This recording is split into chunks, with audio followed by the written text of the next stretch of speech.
ইমানদারদের পরিবার ভেঙে গেলে শয়তান খুশি, আর ইমানদারদের পরিবার টিকে থাকলে আমার আল্লাহ খুশি। আমরা কার খুশি চাই? জোরে বলতে হবে, খুশি চাই কার? শয়তান সব সময় চায় ইমানদারদের ফ্যামিলি ভেঙে দিতে। Always he tries his level best to break down the relationship of a mu'min family. একজন ইমানদারের ফ্যামিলি কি করে ব্রেক ডাউন করে দেয়া যায়? যেন ঝগড়াই করব না আমরা। আপনি ঝগড়া করলে ভাবি যেন ঠান্ডা থাকে, ভাবি ঝগড়া শুরু করলে আপনি ঠান্ডা থাকবেন। ঝগড়া করা যাবে না, কিন্তু ঝগড়া হয়ে যায় ফ্যামিলিতে, এটাকে চেক দিতে হবে। ঝগড়া নিয়ে অনেক মজার মজার গল্প আছে। একটা গল্প দিয়ে আজকে শুরু করি।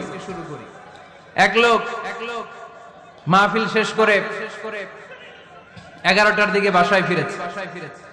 তো বাসায় ঢোকার আগে তার ওয়াইফকে ফোন দিয়েছে। ফোন দিয়ে বলতেছে, এই মাহফিল শেষ, আমি কিন্তু বাসায় চলে আসতেছি।